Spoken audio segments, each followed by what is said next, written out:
No, doctora. Doctora, ¿todo bien? Ay, doctora, Hasta gracias. ahorita no. Bueno, entonces una vez que ya se realizó el acto transfusional, vamos a seguir vigilando a nuestro paciente, bueno, desde el inicio, ¿verdad? Para poder identificar si existe o no alguna reacción transfusional. Las reacciones transfusionales se clasifican, tienen una clasificación de acuerdo a la presentación de los signos o de los datos de nuestro paciente.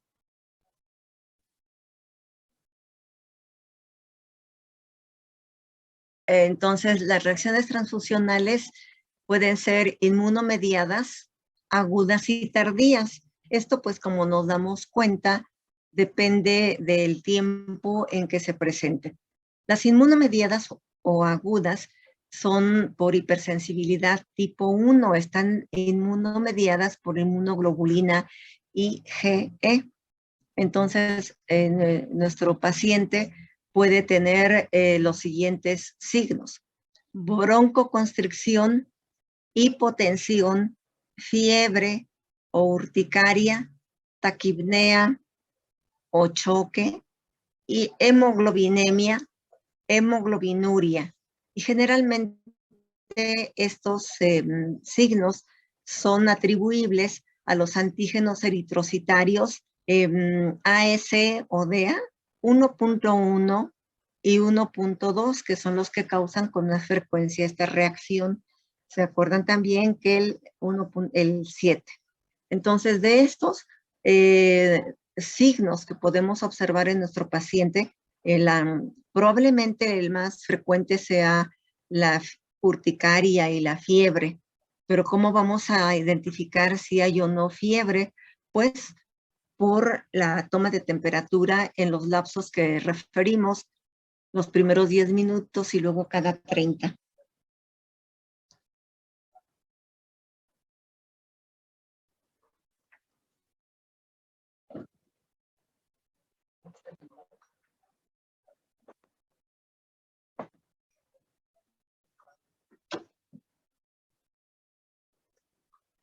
Entonces, la observación cuidadosa de nuestro paciente durante la transfusión y después de ella son muy importantes.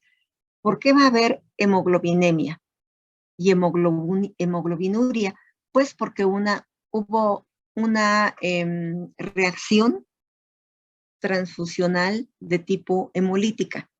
Pero esto solamente lo vamos a identificar haciendo el examen general de orina. Vamos a ver ahí presencia de hemoglobina, y a eso se le llama hemoglobinuria.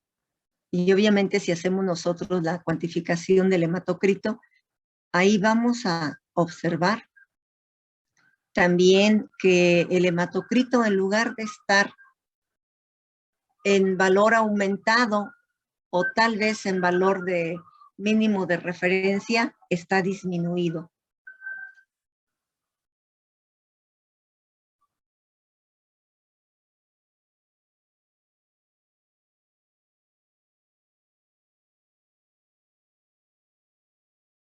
La reacción transfusional inmunomediada o retardada puede ser también por una hipersensibilidad retardada. Después del segundo día se crean anticuerpos contra los antígenos eritrocíticos o eritrocitarios. Puede ser que sea una leve reacción y que los signos sean inaparentes o haya una disminución drástica del hematocrito. Por eso recuerden que se recomienda realizar el hematocrito en las primeras 72 horas post-transfusional. ¿Cómo va a estar este hematocrito en las primeras 24 horas? Pues a lo mejor va a estar todavía en valores no representativos, porque hay un sistema de hemocompensación, pero después de 24 a 72 horas ya vamos a tener una interpretación óptima de este valor. El paciente también puede presentar ictericia. La ictericia es el color amarillento de las membranas mucosas, que nos indican también una reacción hemolítica transfusional. La fiebre, que puede ser por alergenos, que puede ser por leucocitos o puede ser por una contaminación bacteriana. Si nosotros no tenemos cuidado en la conservación adecuada de refrigeración de la sangre o el tiempo de vigencia, podremos tener una sangre contaminada y entonces causar daño al paciente en lugar de un beneficio. Otro dato importante puede ser la esplenomegalia. Como hace rato se hizo una pregunta en relación a la esplenectomía.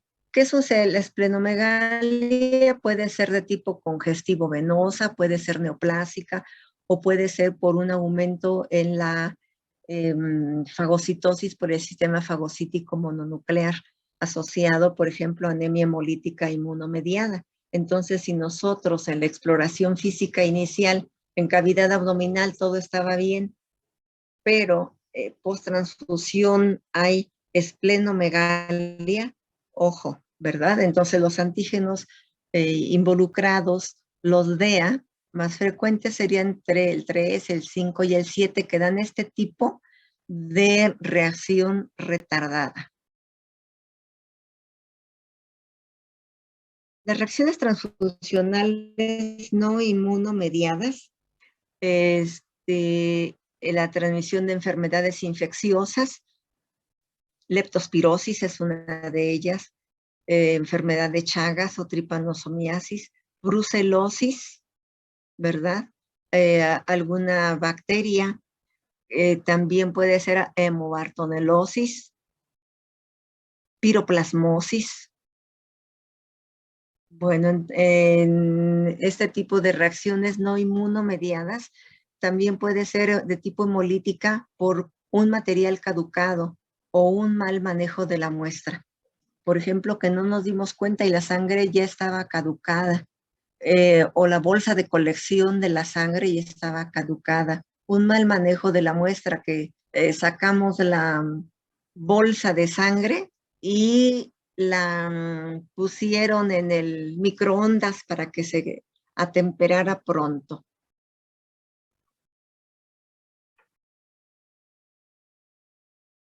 Entonces, otras situaciones son sobrecarga de volumen. Aquí es muy importante que el goteo, ¿verdad? El goteo que nosotros hagamos sea adecuado.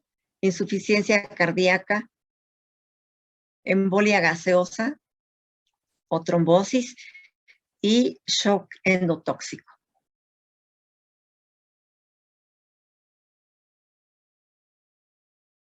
La reacción a la transfusión pues es muy frecuente. Si el paciente no ha tenido una sangre compatible, vamos a tener nosotros diferentes datos del paciente o también por el laboratorio. Es también muy importante si el paciente recibe una sangre que tiene antígenos diferentes a los suyos, pues entonces eso también va a causar una reacción transfusional. Ustedes saben que hay pacientes que tienen hipersensibilidad nata y pues entonces en algunos pacientes también se recomienda la premedicación. La premedicación, hay controversia. Algunos dicen que si nosotros premedicamos con un antihistamínico, pues estamos evitando o enmascarando esa reacción. Pero en un momento dado, en un paciente que tiene una anemia severa, que tiene una descompensación, una insuficiencia cardíaca secundaria a la hipoxemia tisular, pues entonces ahí vamos a valorar nosotros. Se puede realizar una reunión para ver los pros y los contras de si se premedica o no. Ya eso es una decisión del médico tratante, muy respetable, puesto que él es el que conoce cuál es el problema real de su paciente.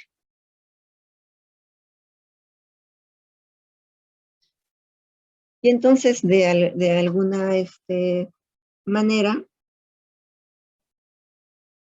nosotros vamos a registrar todos estos datos y también pedirle al dueño que tenga precaución de ver si cómo se encuentra el paciente, que si en un momento dado no está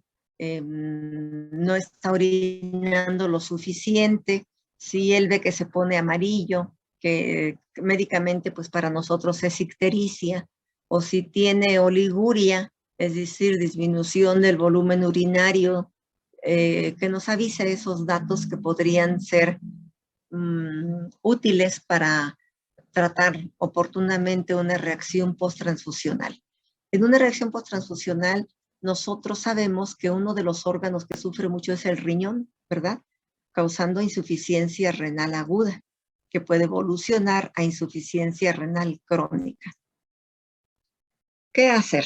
O sea, ya ustedes tienen a su paciente, pues hay que suspender de inmediato la transfusión del componente sanguíneo, aplicar un antihistamínico, realizar perfil completo de hemograma, perfil bioquímico sérico, uroanálisis, pruebas cruzadas y la prueba de Coombs directo e indirecto. Si la reacción transfusional es por proteínas, el paquete globular se puede lavar con solución salina estéril fisiológica. Aquí se puede aplicar al paquete globular en un sistema cerrado solución salina estéril. Eso también es muy, muy bueno. Aquí se llama paquete globular lavado. Y también existen, por ejemplo, cuando el paciente tiene algún problema viral, existen también equipos en donde se radian los componentes sanguíneos, principalmente para eh, evitar la reacción a los antígenos leucocitarios. ¿Alguna duda, alguna pregunta? Doctores, doctoras. No, ninguna. Bueno, vamos a hacer un ejercicio. Por favor, apliquen la fórmula que usamos para el cálculo de cuánto hay que transfundirle. Es un perro macho, pastor alemán, de 6 años de edad. Fue atropellado y llega a urgencias con hemorragia severa. Los datos que necesitamos entonces son hematocrito del donador, hematocrito del paciente, peso del paciente, peso del donador. Y necesitamos también saber cuál es el valor mínimo de hematocrito que nosotros deseamos llevar. Recuerden ustedes que todo animal tiene valores diferentes o intervalos de los analitos. El hematocrito limítrofe de cada paciente. Lo ideal es, para no cargarle sobrecarga circulatoria, que nosotros tengamos la oportunidad de llevarlo al valor mínimo del hematócrito. Por ejemplo, en el perro.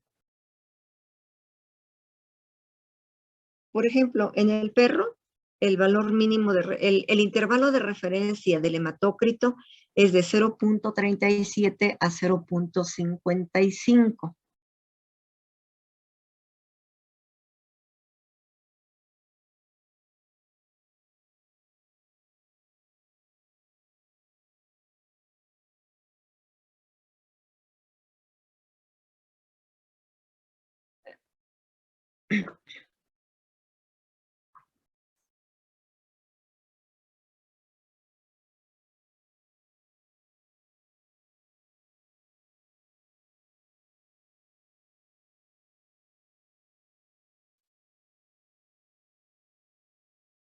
aquí está nuevamente la fórmula que nosotros usamos en la facultad.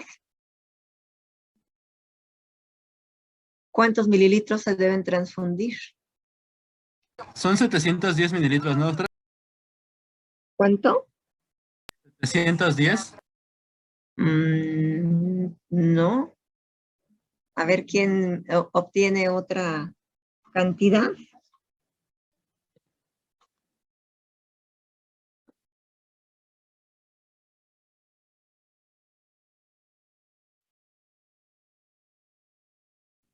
Entonces, hematocrito deseado menos hematocrito del receptor entre hematocrito del donador.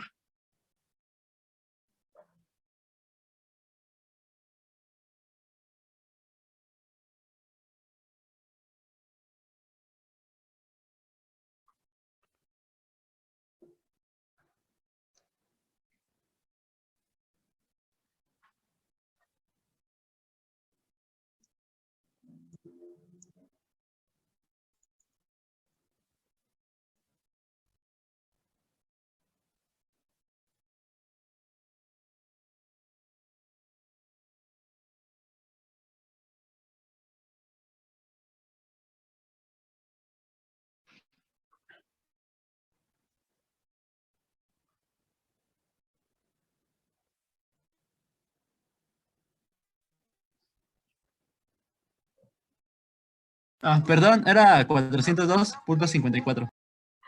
Muy bien, doctor. ¿Me dices tu nombre, por favor? Carlos ¿Y tu apellido? Villegas. A ver, ¿tuviste alguna dificultad para hacer el cálculo, doctor Villegas? No, ninguna, solo que confundí el peso del donador. Es que había puesto 30 y por eso me salió tan alto al principio, pero eran 10. Perfecto. Muchas gracias, doctor Villegas. Fíjate que esto es muy frecuente ya en la práctica como médico, ya sea que estés haciendo internado, que estés haciendo servicio social o estés en tu consultorio. Entonces me da mucho gusto que hayas obtenido en un tiempo corto el volumen que debemos transfundir. La respuesta era 402. ¿Y doctora? ¿402 qué? .54. Pero ¿en qué medida? Mililitros, ¿no? Perfecto, sí, en mililitros. Gracias. Gracias a ustedes. Pues hicieron muy bien el cálculo.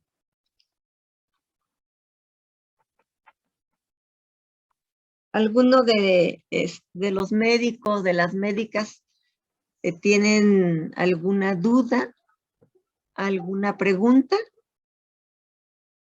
Todo muy bien, doctora. Ok. Pues aquí retomando la fórmula y pasarlo en 4 horas, ¿verdad? Aquí están los cálculos que ya ustedes hicieron.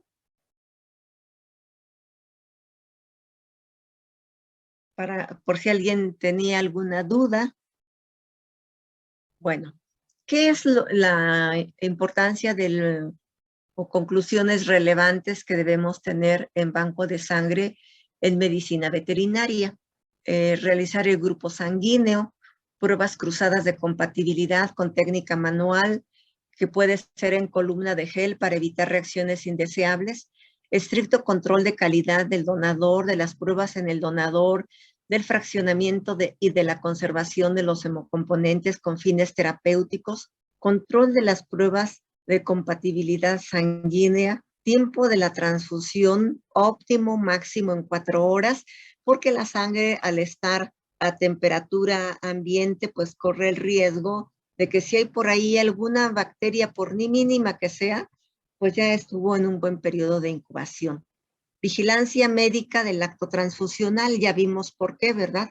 Fiebre, oliguria, hemoglobinuria, rash, hipotensión, identificación y reporte de reacciones adversas a la transfusión y el uso racional.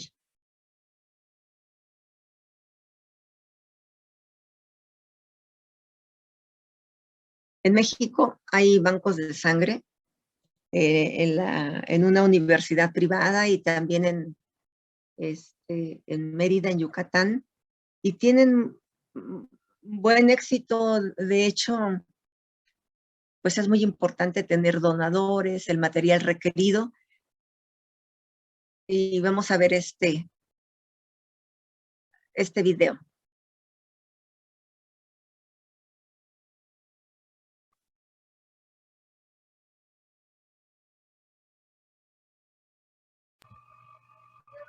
Creo que no tiene audio, doctora.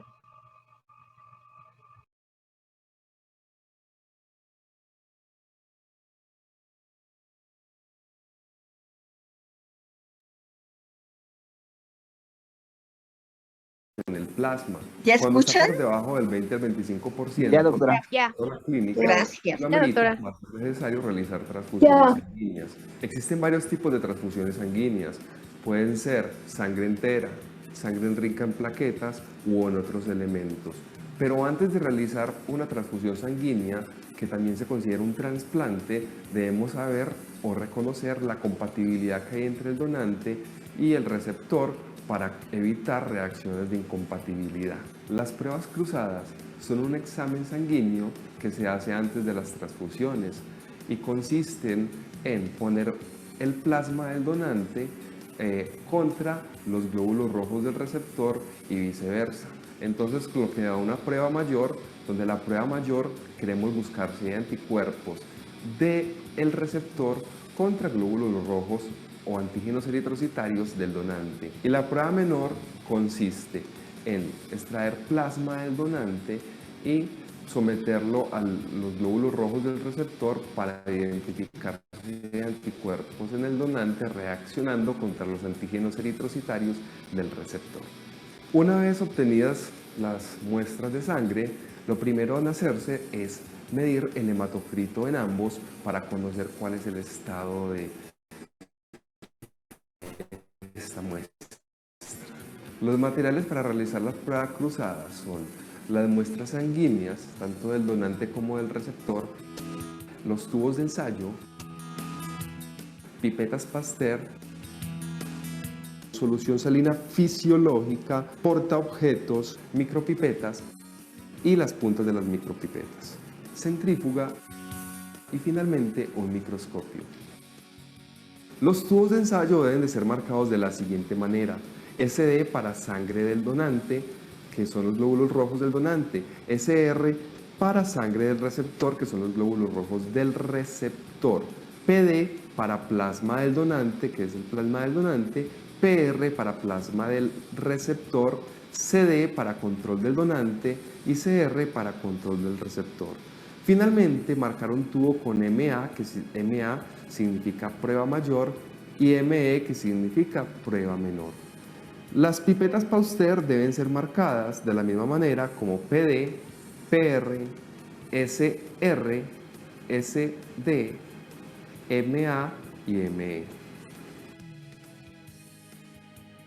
A continuación se centrifuga por 5 minutos a 3000 revoluciones por minuto para obtener plasma tanto del donante como del receptor. Luego debemos pipetear el plasma del donante y el plasma del receptor y colocarlos en los tubos PD y PR, usando las pipetas respectivas. Colocar 125 microlitros de células del donante y del receptor en los tubos SR y SD.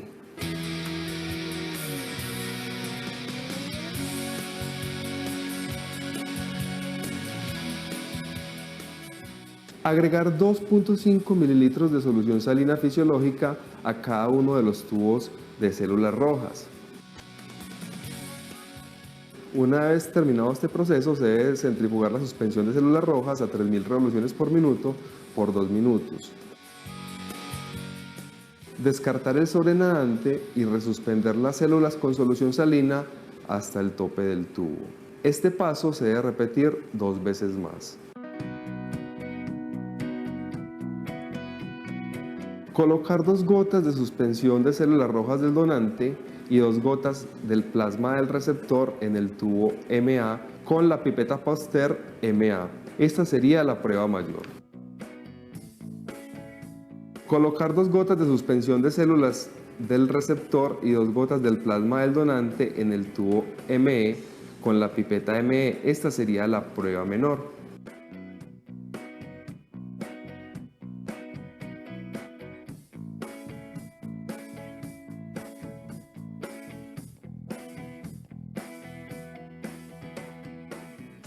También colocar 2 gotas de la suspensión de células rojas del donante y 2 gotas del plasma del donante en el tubo CD, control del donante.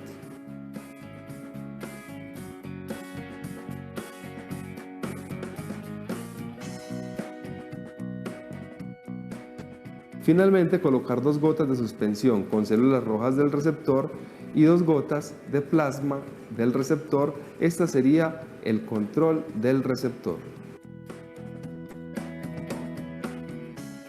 Incubar a temperatura ambiente las pruebas MA, ME, CD y CR por 15 minutos. Centrifugar las pruebas cruzadas.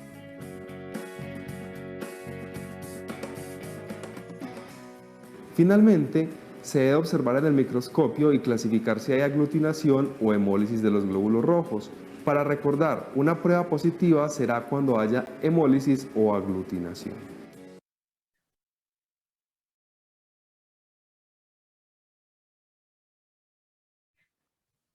Bueno, vemos aquí que las pruebas cruzadas pues son minuciosas, se requiere la sangre del donador, el plasma del donador, los eritrocitos del receptor, el plasma del receptor. Y son, grosso modo, 2 pruebas, la mayor y la menor, en donde estamos buscando si hay o no compatibilidad serológica entre el donador y el receptor. Como vimos en este video, hay diferentes formas de identificar al paciente o donador y al donador o disponente, pero son términos universales, ¿verdad? Siempre sabemos que el donador es muy importante porque él es el que va a proporcionar a los eritrocitos, al plasma, y el receptor, pues él está ávido de alguno de estos productos. Una prueba positiva, como se dice, como se ve aquí, donde hay aglutinación o donde hay hemólisis, eso nos indica incompatibilidad. Por lo tanto, no debemos de transfundir esa sangre.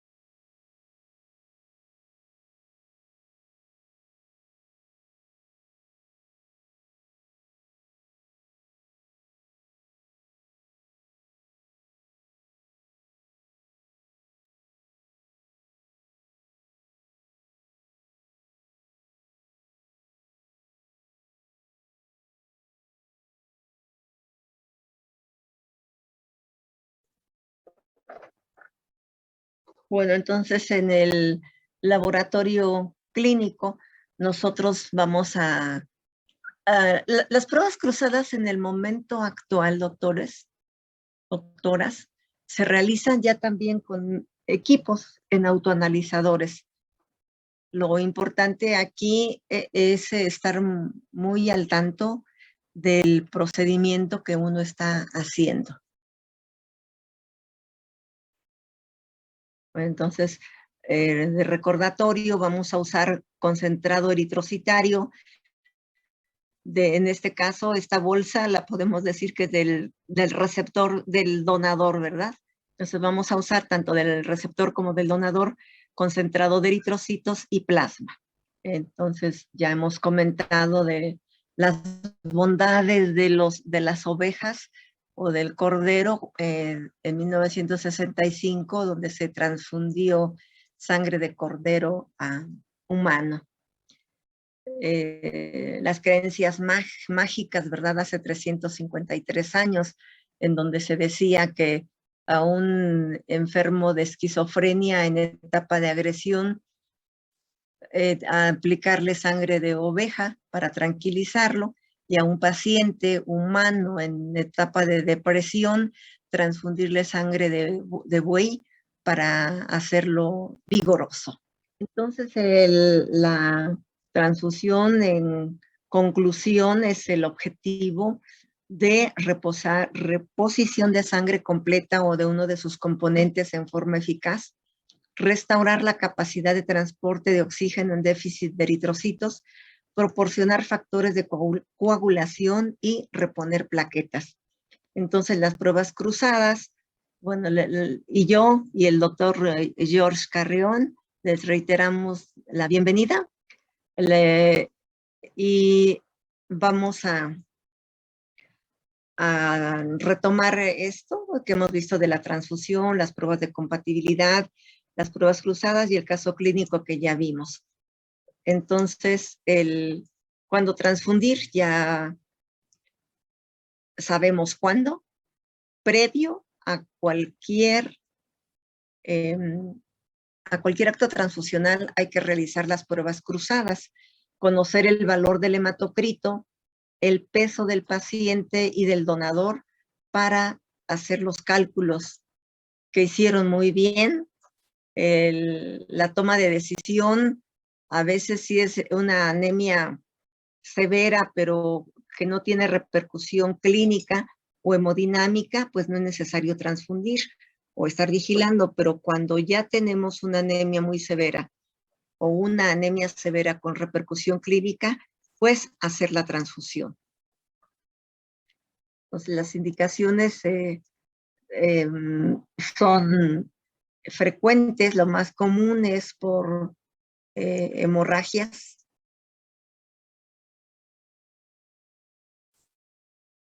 Entonces, en el laboratorio de patología clínica se realizan las pruebas cruzadas.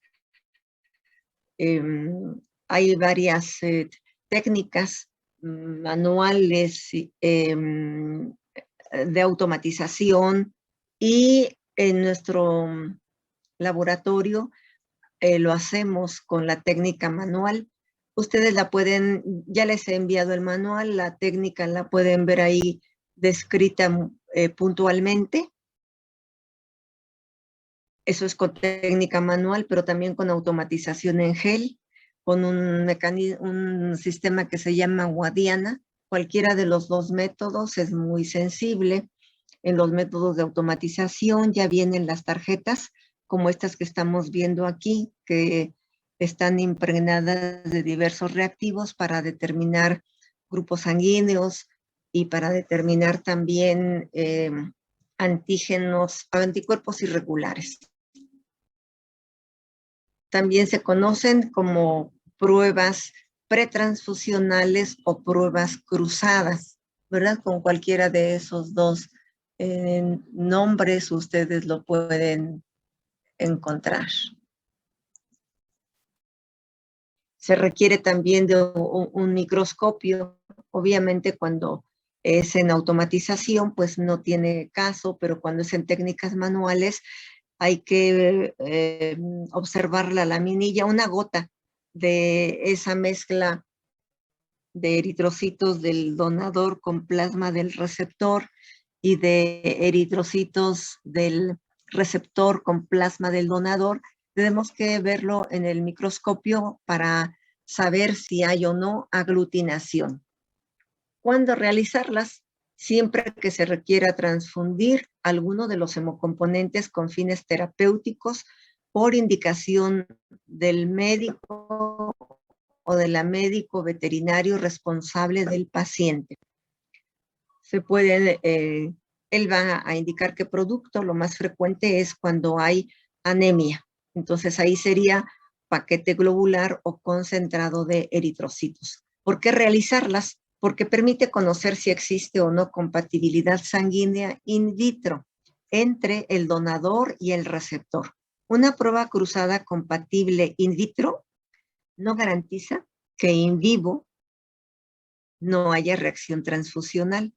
Entonces, nos ayuda mucho pero no garantiza. Entonces, tenemos que revisarlas también microscópicamente.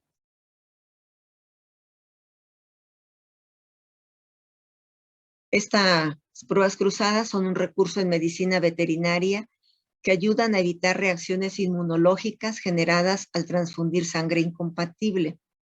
Las pruebas de compatibilidad tienen limitantes. Las pruebas cruzadas compatibles entre el donador y el receptor no indican necesariamente que ambos tienen el mismo tipo sanguíneo. Simplemente indican que no se han detectado anticuerpos dirigidos contra los eritrocitos de uno y de otro. Entonces, aquí en nuestro caso, pues estando hacia distancia no lo podemos hacer en el laboratorio, pero es muy importante que conozcan su interpretación y su utilidad en la transfusión sanguínea. Estas pueden carecer de suficiente sensibilidad para detectar algunos anticuerpos, y las pruebas cruzadas comunes, es decir, poner una suspensión de eritrocitos del donador con plasma del receptor y eritrocitos del receptor con plasma del donador, no detecta anticuerpos contra plaquetas o leucocitos. Esta es una de las limitantes más importantes. La incompatibilidad de anticuerpos contra plaquetas o leucocitos o de antígenos leucocitarios se va a manifestar clínicamente, pero in vitro, con esta técnica manual no la podemos detectar. Estas pruebas son un apoyo importante en la transfusión sanguínea, pero no prevén todas las reacciones trans ni post-transfusionales. Las pruebas cruzadas de compatibilidad sanguínea es un estudio de laboratorio que, con el fin de detectar la posible presencia de anticuerpos en el plasma sanguíneo de cierto animal dirigido contra los eritrocitos de otro. La detección se hace bajo el principio de que al exponer ciertos eritrocitos ante un plasma extraño, estos sufrirán hemólisis o aglutinación, en el caso de que dicho plasma contenga anticuerpos contra sus antígenos de superficie. Este estudio de pruebas cruzadas consta de dos tipos: la prueba cruzada mayor y la prueba cruzada menor. En ambas también se agrega un autotestigo o un control. Ustedes escucharon en el video que hablaba de un control. Es un autotestigo en el cual consiste en poner una fracción de una gota de suspensión de eritrocitos del propio paciente con 2 gotas de plasma del mismo paciente. Y la del donador de igual manera, suspensión de eritrocitos del donador con 2 gotas de plasma del receptor. Algunos lo ponen en mililitros. Por ejemplo, si se tiene suficiente plasma, pues adelante. Pero si no se tiene suficiente plasma, como en algunos pacientes extremadamente anémicos o con anemia severa, pues entonces podemos hacer ahí el uso de la pipeta Pasteur, poniendo una gota de la suspensión de los eritrocitos del donador con 2 gotas de plasma del receptor para prueba mayor, y para prueba menor una gota de la suspensión de eritrocitos del paciente con 2 gotas de plasma del donador. Entonces, es muy importante constatar el autotestigo o control, porque la prueba cruzada puede ser incompatible, pero porque el paciente tenga autoanticuerpos. Entonces, la prueba cruzada mayor sirve para detectar anticuerpos en el plasma del receptor que aglutinen o lisen a los eritrocitos del donador. Por lo tanto, para realizarla se utilizan eritrocitos del donador y plasma del receptor. La prueba cruzada menor, esta prueba es realizada para detectar anticuerpos en el plasma del donador que aglutinen o lisen eritrocitos del receptor. Para ello se utilizan eritrocitos del receptor y plasma del donador. Si ustedes se familiarizan con la prueba mayor, cómo se hace, en automático van a saber hacer sin duda la prueba cruzada menor. Entonces se necesita, esto está muy bien en el manual, también lo pueden consultar ahí. Material, un tubo con anticoagulante con EDTA, con 3 mililitros de sangre del donador. Un tubo con anticoagulante EDTA con 3 mililitros de sangre del receptor es lo ideal, pero la realidad es que no siempre se cuenta con esa cantidad. Un marcador con tinta indeleble, centrífuga clínica, gradilla, 6 tubos de vidrio de 3 mililitros, y que estén limpios, 6 pipetas Pasteur de plástico graduadas o de vidrio. Un tubo con anticoagulante va a ser preferentemente con EDTA, pero también se podría usar en un momento dado del tubo piloto que es de la bolsa de sangre. Ya ven que tiene satélites, que tiene tubos, y generalmente esos tubos se fragmentan, se sellan. Entonces, también puede usarse con anticoagulante ACD. Vamos a tener también solución salina estéril, vaso de precipitados, jeringas sin aguja, jeringas con aguja removible o micropipetas y 4 puntas limpias, baño María o platina seca 37 grados, portaobjetos, cubreobjetos, microscopio óptico con objetivo de 10 por y de 40 por. Centrífugas para banco de sangre. Son exclusivas, así ya están a la venta. La centrífuga serológica o Serofuge, la centrífuga lavadora de células y el baño de agua o baño María. De verdad, contar con estos 2 tipos de centrífugas garantiza la calidad de las pruebas cruzadas y se corre menos riesgo de contaminar. Estas centrífugas lavadoras de células ya están programadas para los lavados de los eritrocitos. O también se pueden usar micropipetas. Hay varias opciones, ¿verdad? Las suspensiones de los eritrocitos, el tubo el vaso de precipitados para desechar el sobrenadante, las pipetas, las puntas para pipetas. Yo estoy muy familiarizada con la pipeta Pasteur para técnicas manuales. También es importante el manejo de los residuos peligrosos biológico-infecciosos. Ustedes se acuerdan que hay recipientes en los laboratorios, en este caso los contenedores para sangre o para puntas, pues son los que tenemos en los laboratorios clínicos. También es recomendable que los portaobjetos, los cubreobjetos estén limpios, nuevos. Jeringas de diversos volúmenes. El procedimiento, reforzando lo que vimos en el video, antes de iniciar se deben marcar e identificar todos los tubos. En primer lugar, los tubos con sangre del donador y del receptor. Por otro lado, los tubos de ensayo limpios. Cada uno de estos deberá identificarse de la siguiente forma para después ir siendo utilizado según sea requerido. Plasma donador, plasma receptor. Suspensión de eritrocitos al 4% del donador. Suspensión de eritrocitos al 4% del receptor. Prueba mayor, prueba menor.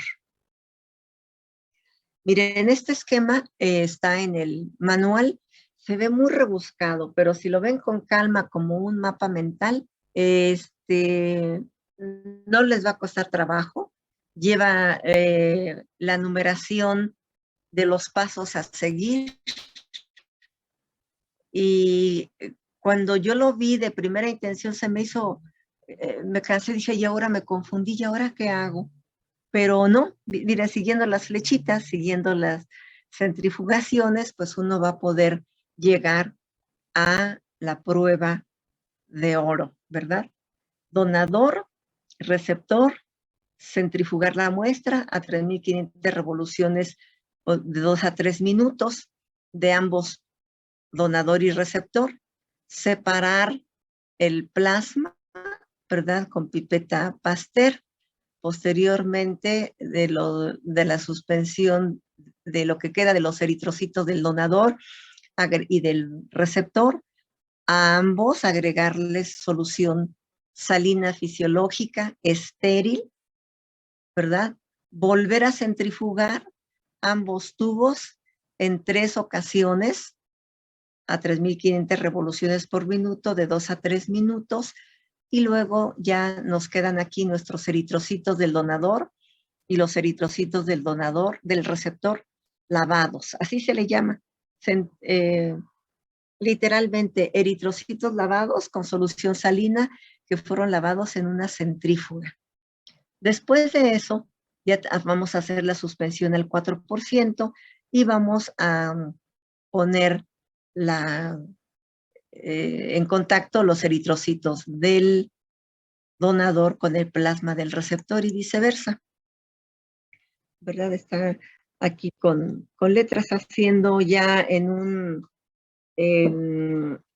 procedimiento real, pues nos ahorramos mucho tiempo porque son varios lavados.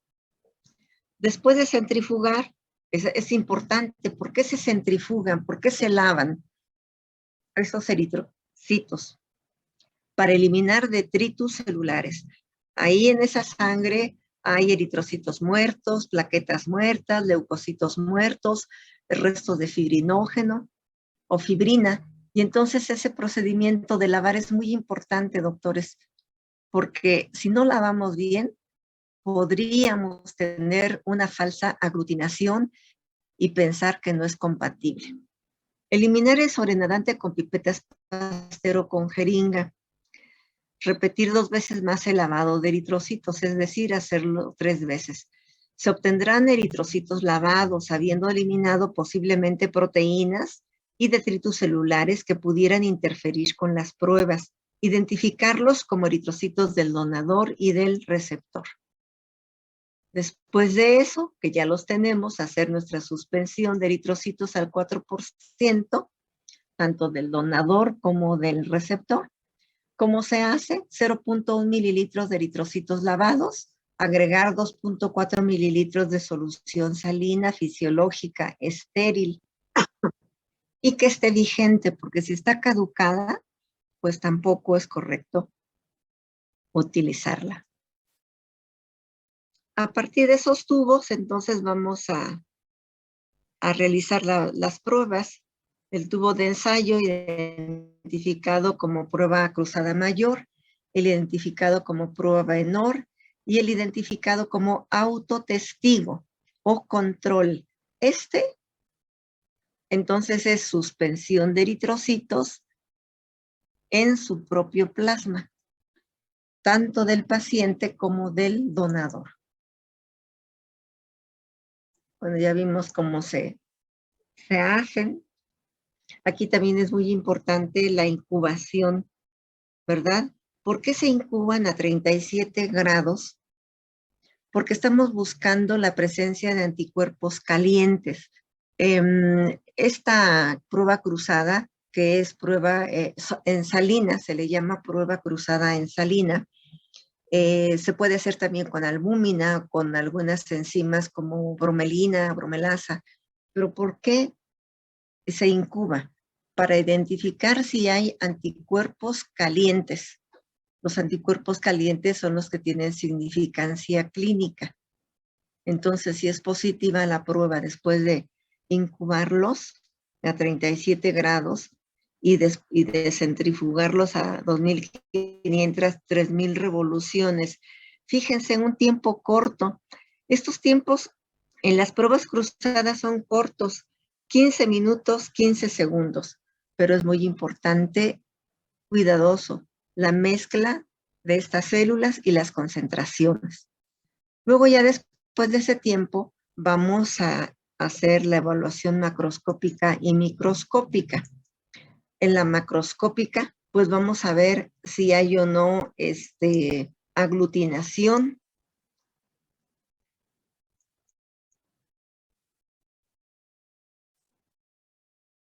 La evaluación macroscópica es la primera que se hace.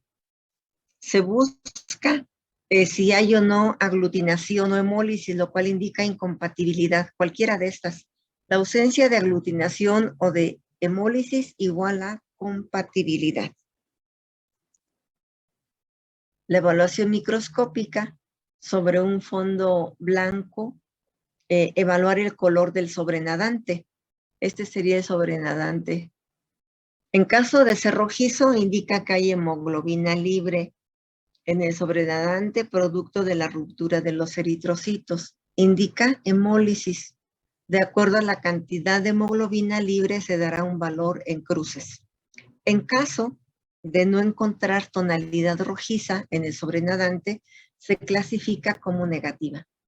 Una vez evaluado el sobrenadante, agitar delicadamente el tubo para romper el botón celular. Observar la forma en que se desprenden las células. Nuevamente, sobre un fondo blanco, colocar el tubo en forma horizontal. Observar si existen agregados celulares evidentes que indiquen aglutinación. Aquí estamos viendo la evaluación macroscópica. En estos tubos de la izquierda, estamos observando aquí que el sobrenadante se ve ligeramente rosado, rojizo, claro. Nos indica hemólisis leve de una cruz. Estos otros dos tubos, si se dan cuenta, están muy hemolizados, ¿verdad? Y el negativo que no hay hemólisis. Entonces vamos a agitar suavemente. Acá está el botón. Miren, aquí se ven algunos grumitos pequeños y vamos a ver el grado de aglutinación. Un botón se clasifican de 0 a 4 cruces o de 4 cruces a 0. Generalmente usamos de mayor a menor. Un botón sólido, sin grumos, que se desprende fácilmente, son 4 cruces. Un botón en fragmentos grandes son 3 cruces. Pequeños botones distribuidos a lo largo del tubo, 2 cruces. Y de tipo como si fuera arenita o talco, es una aglutinación de una cruz. Y los que no tienen aglutinación se considera como negativo.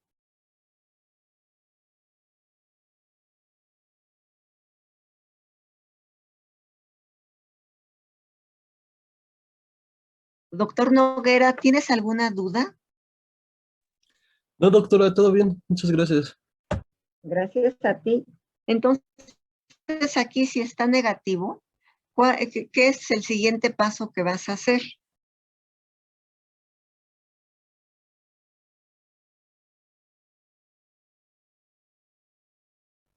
O doctora Olvera, ¿nos puedes ayudar?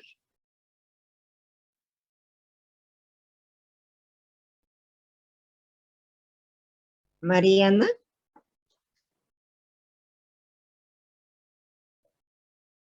¿O alguien gusta decirnos, ya terminamos nuestras pruebas cruzadas, pero está negativa, pero ¿cómo vamos realmente a clasificarla como negativa? Ojo, mucho ojo. Ahí vamos a usar el microscopio, ¿verdad?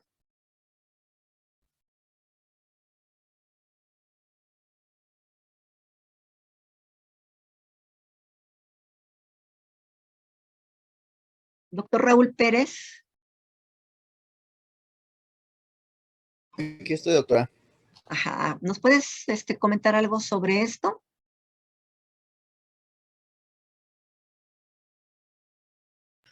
Bueno, pues ahí se muestra como ahorita nos dijo, el grado de aglutinación dependiendo de la forma en la que se forma el botón. O sea, considerando lo negativo, aunque eso de negativo positivo no lo entiendo. O sea, yo lo veo igual. Ajá. Gracias. Gracias, doctor Pérez. Mira, los grados de aglutinación, un botón fuerte, sólido, es aglutinación de 4 cruces, cuando es incompatible. Este puntaje, dijimos que la incompatibilidad la vamos a identificar por aglutinación o por hemólisis. ¿Hasta ahí vamos bien, Raúl? Sí, doctora. Bueno, entonces, si hay aquí aglutinación, el botón es de 4 cruces, o como acá, esta es una foto de nuestro manual, indica incompatibilidad, pero este botón se puede ir desprendiendo en fragmentos más pequeños o en grumitos o apenas visible tipo granular, y entonces en estos se dice que hay incompatibilidad. A mayor botón de 4 cruces, más incompatible. A menor número de aglutinación o de grumitos o de eritrocitos aglutinados, se puede decir que sí es incompatible, pero no es tan grave. Y cuando aquí dices, como que sí, como que no, le pones, se vale poner más menos, o tengo duda.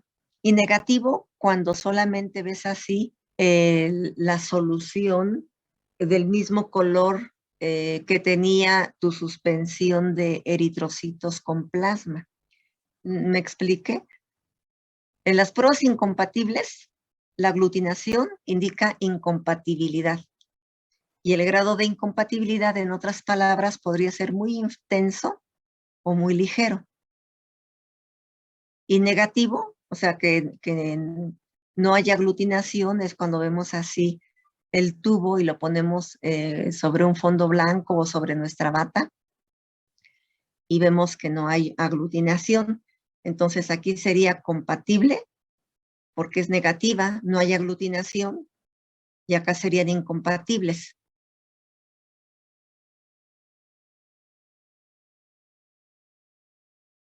¿Sí me expliqué, doctor Pérez?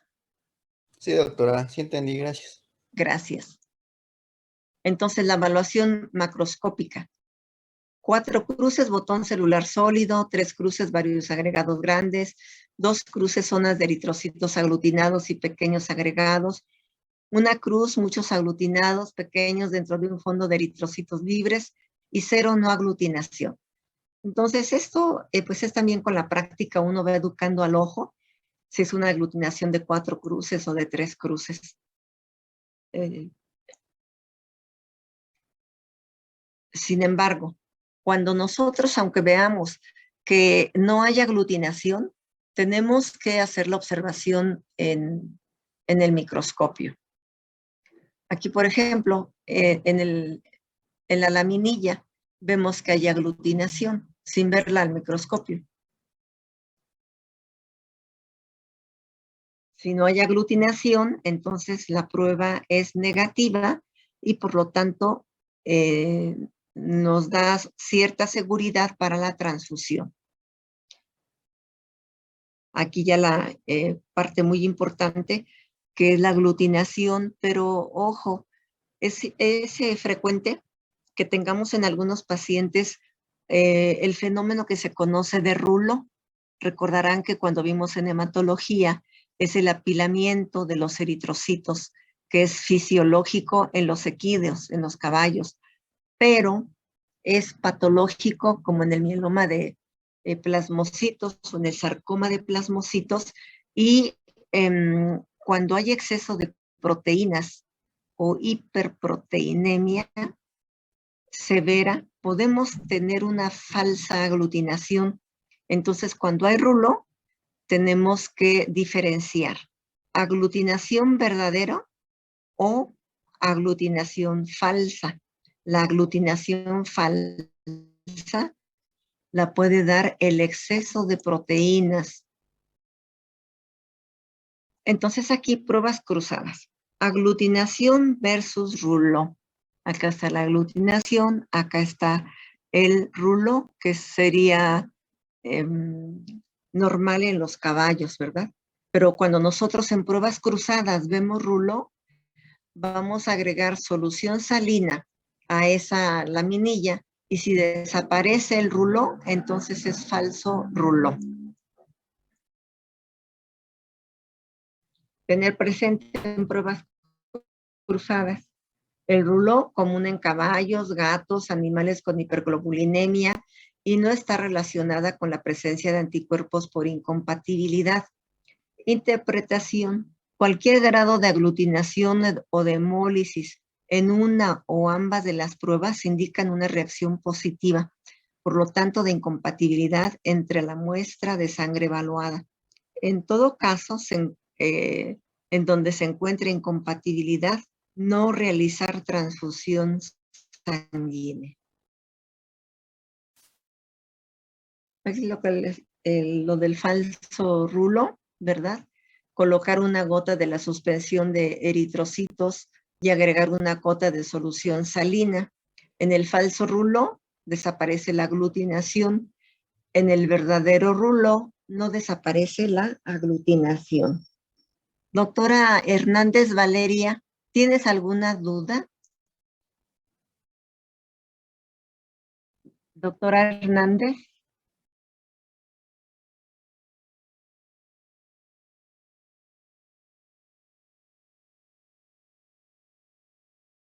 Doctora Gutiérrez, Jessy, ¿tienes alguna duda? No, doctora, ninguna. Gracias. Gracias a ti.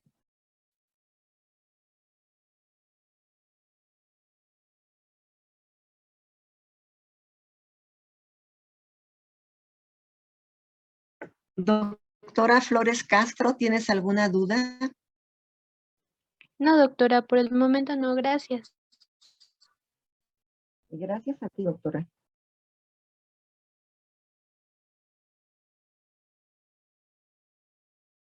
Doctora Saray, doctora de Jesús, ¿tienes alguna duda?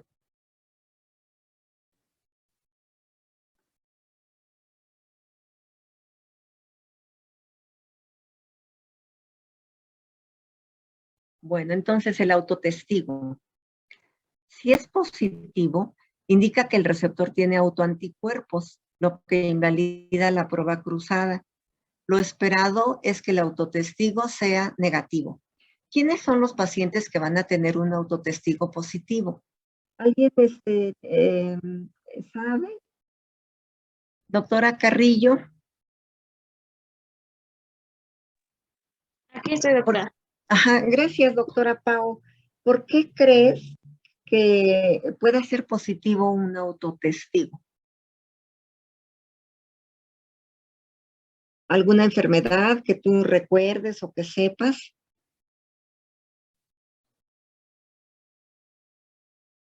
La anemia hemolítica inmunomediada, ¿verdad? En ese tipo de pacientes, doctora, podemos observar un autotestigo positivo. ¿Por qué? Porque el paciente tiene anticuerpos contra sus propios eritrocitos, tan así que los destruye. ¿Sí? Entonces, esa es la trascendencia del autotestigo en las pruebas cruzadas. Doctora Arias, ¿tienes alguna duda?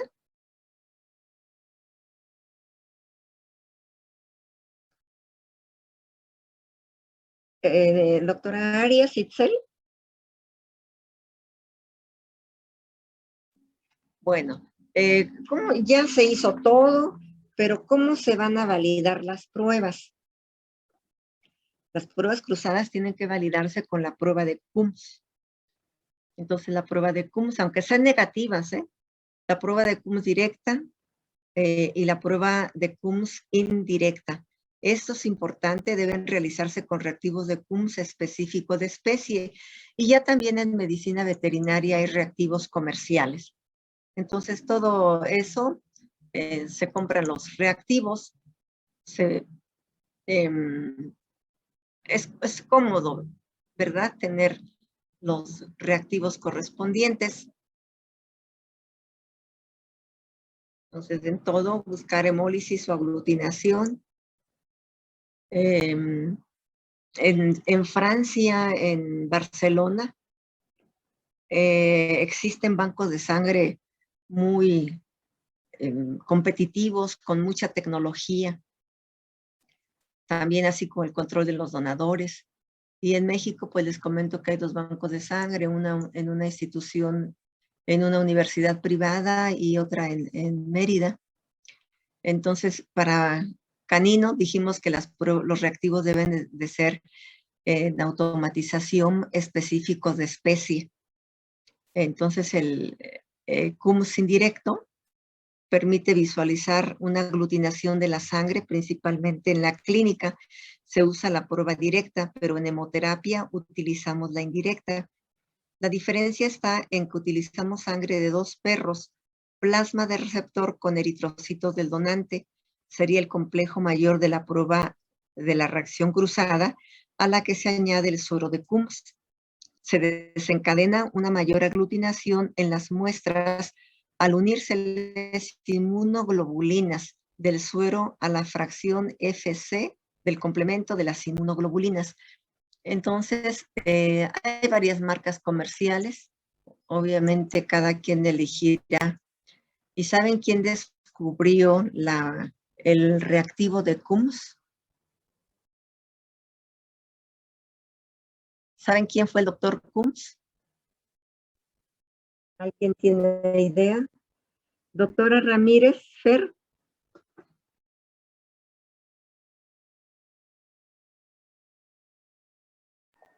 Sí, doctora. Bueno, no recuerdo quién es Un médico veterinario, doctora, el que inventó esta prueba que se usa en el mundo para verificar la compatibilidad sanguínea en humanos. Una gran aportación de los animales en medicina veterinaria, tanto para los indicios de la transfusión, como vimos, ¿verdad?, en la historia de la transfusión, y el legado a la humanidad, el reactivo de CUMS, que es el que se usa para validar las pruebas cruzadas. Este es el doctor CUMS. Y entonces esta prueba de CUMS se utiliza para identificar si hay reacciones transfusionales ligadas a anticuerpos eritrocitarios. Y demostraron que esta prueba era útil para determinar la sensibilidad in vitro de los eritrocitos por anticuerpos en la enfermedad hemolítica.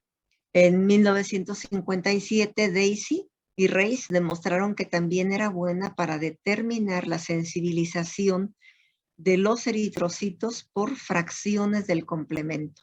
Fíjense todo lo que la medicina veterinaria ha legado a la humanidad.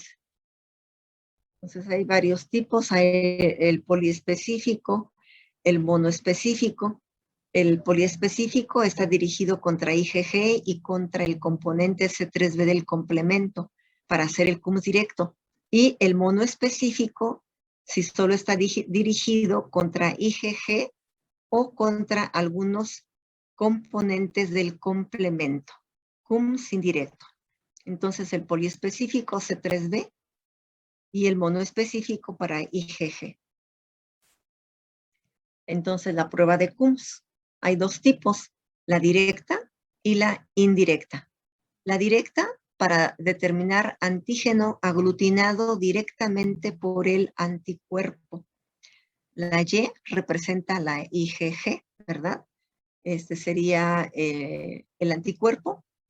Y aquí vemos cómo el antígeno es aglutinado por el anticuerpo. Y el indirecto, o CUMS indirecta, el anticuerpo reacciona reacciona con el antígeno soluble adherido a partículas. Entonces, estas son las dos pruebas que se usan para confirmar que realmente hay compatibilidad sanguínea. Doctor Ramírez Vargas, Guillermo, ¿tienes alguna duda? Doctor Ramírez.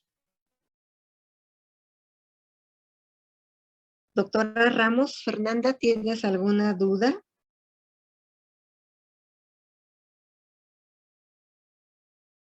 Doctora Ramos Quintana, ¿alguna duda?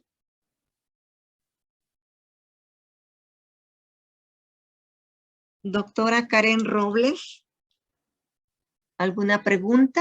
¿Algún comentario?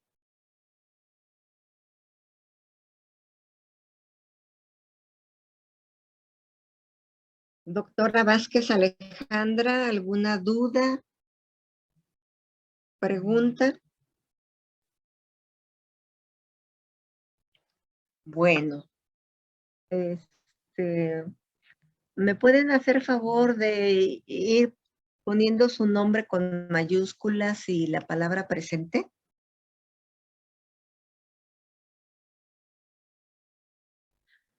Esto ya es nada más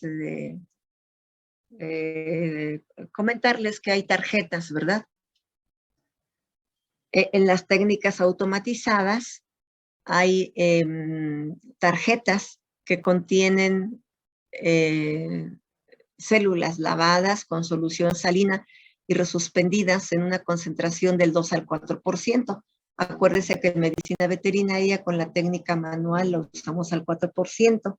Y estas técnicas en tarjeta están en automatización, igual para medicina veterinaria. Grados de aglutinación, los que hemos comentado, ¿verdad? 4 cruces, 3 cruces, 2 cruces, 1 cruz, 0. Eso puede ser en tubo o en estas copillas.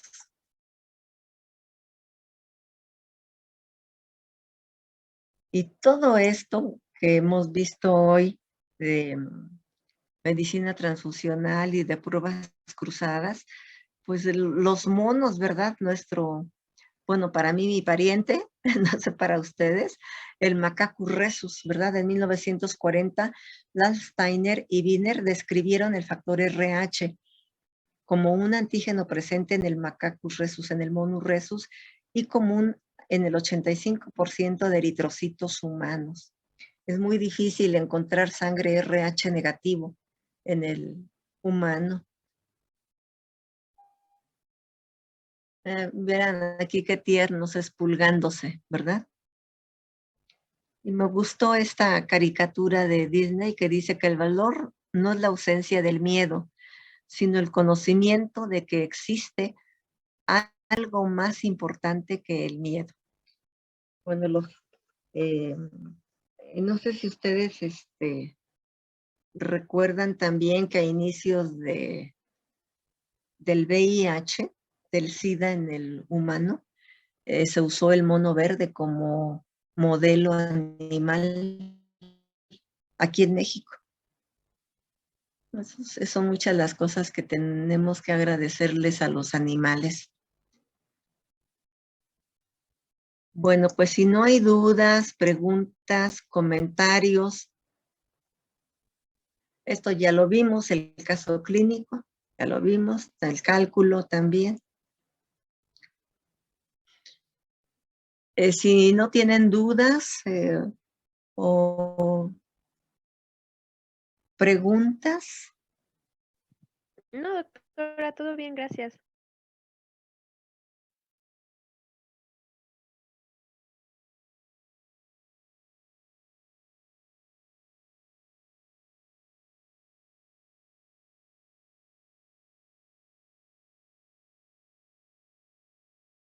Doctora, tiene el micrófono apagado. Gracias, doctora. Es importante recomendarles que estudien lo que hemos visto de hematología. Tenemos también pendiente el examen de de la parte que corresponde a hematología, que primero Dios va a ser la próxima semana. Entonces, nada más me gustaría que me digan si desean que sea el jueves o el viernes de la próxima semana el examen de hematología. Recordarán que ya les había informado eso y necesitamos aplicarlo en uno de esos 2 días porque tenemos pues el tiempo justo para continuar con los temas del programa y aplicar también el examen. Mañana vamos a empezar con bioquímica.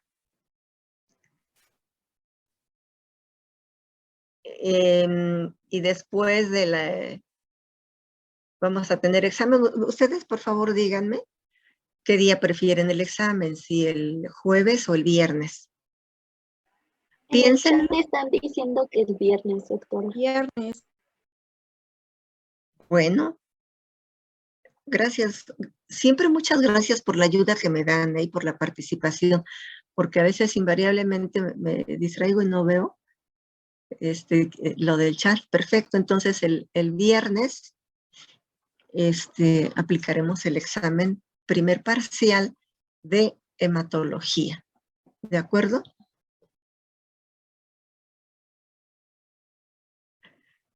Sí, profesora.